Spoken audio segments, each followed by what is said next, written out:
प्रणाम जय जगन्नाथ मो मातृभाषा चैनल को आपण मानक हार्दिक भाव स्वागत। तो आज आम लोक कहानी संपर्क में दीर्घ प्रश्नोत्तर आलोचना करवा जहाँकि +3 4th सेमिस्टर अष्टम पत्र तृतीय एकक रही।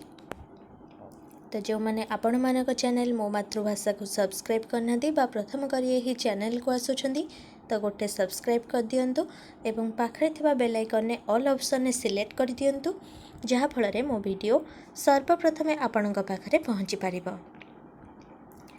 तो मो पूर्वर अष्टम पत्र लोक साहित्य एवं ओडिया लोकगीत संपर्क में मध्य दीर्घ प्रश्नोत्तर आलोचना कर सारी। तो जो मैंने देखी ना यही वीडियो डिस्क्रिप्शन लिस्ट लिंक देदेवी तो लिंक रे क्लिक कर देखी नेबे। तो आज आम लोक कहानी संपर्क में आलोचना करिबा। तो सेमिस्टर रे आमर जमती प्रश्न आसे कि लोक कहानीर संज्ञा स्वरूप सहित विशेषत्व आलोचना कर। तो चलंतु से संपर्क में देखिबा। लोक साहित्य क्षेत्र में ओडिया लोकगीत लोकनाटकर जेपरी केतेक विशेषत्व रही सेहीपरि ओडिया लोक कहानीर केतेक गुण लक्षण और वैशिष्ट्य मध्य रही। लोकगीत परी लोक कहानी मनुष्य जीवन को रोमांचित और आलोकित करे। अर्थात लोक साहित्य क्षेत्र में जेपरी लोकगीत लोकनाटकर विशेषत्व रही सेहीपरि लोक कहानीर मध्य केतेक गुण लक्षण और वैशिष्ट्य रही। तो लोकगीत परी लोक कहानी मध्य मनुष्य जीवन को रोमांचित करिथाए एवं आलोकित करिथाए। जीवनर प्राण और प्राचुर्य को नहीं काल्पनिक सीमा रेखा दे चमत्कार चमत्कार कहानी से सृष्टि करे। तेणु कहानी कहिबा सुनिबा मनुष्यर एक आदिम प्रवृत्ति।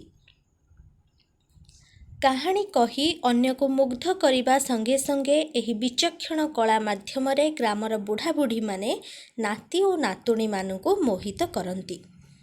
अर्थात जीवनर जो प्राण बा प्राचुर्य को नहीं काल्पनिक सीमा रेखा दे ही चमत्कार चमत्कार कहानी सृष्टि करे।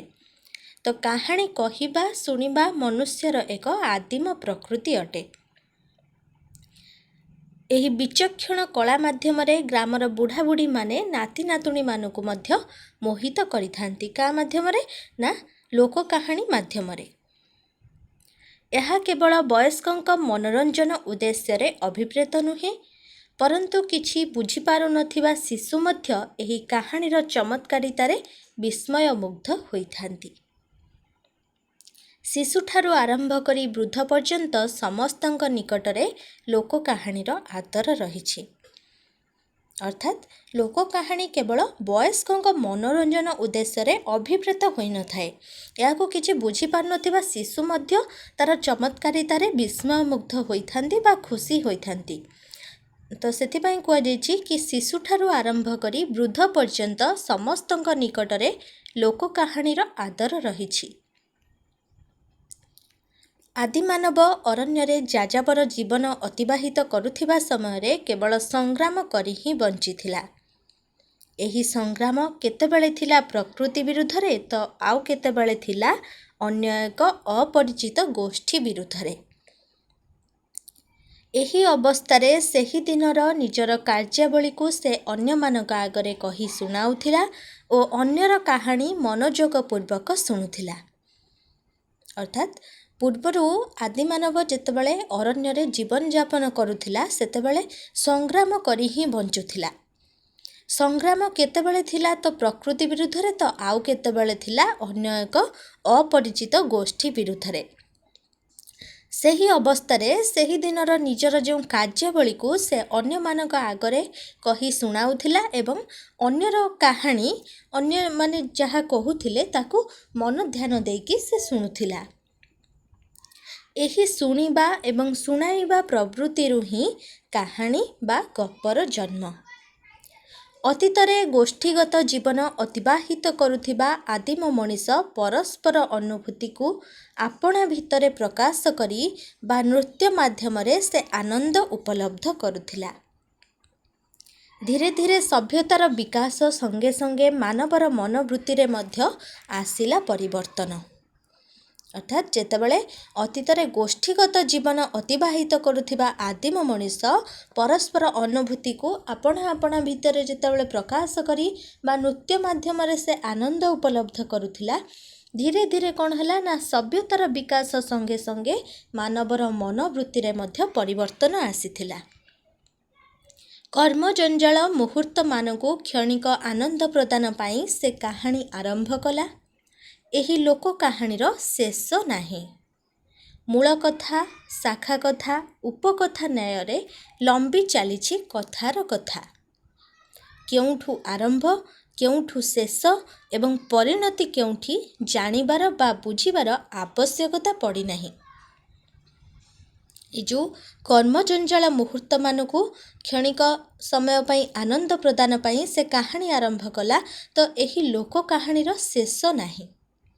प्रथमे मूल कथा, सेथिरु शाखा कथा एवं परे उपकथा न्याय लंबी चलीछि कथार कथा। तो लोक कहानी केउठारु आरंभ होइछि, केउठु शेष एवं परिणति केउठी जानिबार बा बुझिबार आवश्यकता पड़ी नाही। तो वर्तमान देखिबा लोक कहानीर केतेक स्वरूप। लोक कहानीर केतेक स्वरूप बा वैशिष्ट्य रहिछि। सेगुड़िक हेउछि, प्रथम हेउछि कथा ओ कथकथा, द्वितीयटी हेउछि मौखिकता, तृतीयटी हेउछि परिवर्तनीयता। तो संज्ञा जेपरि आमे आलोचना कले, जेहेतु आमर प्रश्न रही लोक कहानीर संज्ञा स्वरूप, तेणु आमको स्वरूप संपर्क में आलोचना करने को हेब। एहीपरि पॉइंट माध्यम ही स्वरूप को वर्णित करिव। तो लोक कहानीर केतेक स्वरूप बा वैशिष्ट्य रही, सेगुड़िक हेउछि कौन ना कथा ओ कथकथा, मौखिकता, परिवर्तनीयता, सृष्टिगत समन्वयता, धर्मनिरपेक्षता, चरित्र गुड़िकर नामहीनता, वर्णित स्थान मानकर नामहीनता, कल्पना विलास, वास्तव जीवन रूपचित्र, भाग्यवाद, कुहुक विद्यार प्रभाव, भूत प्रेत चरित्र कथा, असुर असुरुणी कथा, जीव संसारर विचित्र लीला, कहानी रे नीति धर्मिता। तो यह हेउछि लोक कहानीर स्वरूप। तो यही 15 गोटी पॉइंट हेउछि लोक कहानीर स्वरूप, जोंथिरे कि लोक कहानीर रूपचित्र परिदर्शित होइथाय। लोक गल्परे कथक भंगी संपृक्त, कहानी कथकंक द्वारा कथित। कौनसी निर्दिष्ट व्यक्ति कथक नुहंती, बालक ठारू वृद्ध पर्यंत जे कौनसी व्यक्ति एवं श्रोता होई पारंती। अर्थात लोक गल्परे कथक भंगी ही संपृक्त होइथाय। तो कहानी कथकंक द्वारा कथित होइथाय। लोक कहानीर कौनसी निर्दिष्ट व्यक्ति कथक नुहंती, बालक ठारू वृद्ध पर्यंत जे कौनसी व्यक्ति वक्ता एवं श्रोता होई पारंती। एही लोक कहानीर अन्य एक मूल धर्म है मौखिकता। लोकमुखरू एहार सृष्टि, यह धर्म निरपेक्षतार विश्वस्त। कहानी रे विभिन्न धरणर और विचित्र रीतिर चरित्र स्थान पाई थांती, किंतु चरित्र गुड़िक कौनसी नाम द्वारा चिन्हित नुहंती। ए जो लोक कहानी रे लोकमुखरू ही एहार सृष्टि होइछि। तो यह सब बेले धर्म निरपेक्षतार विश्वस्त।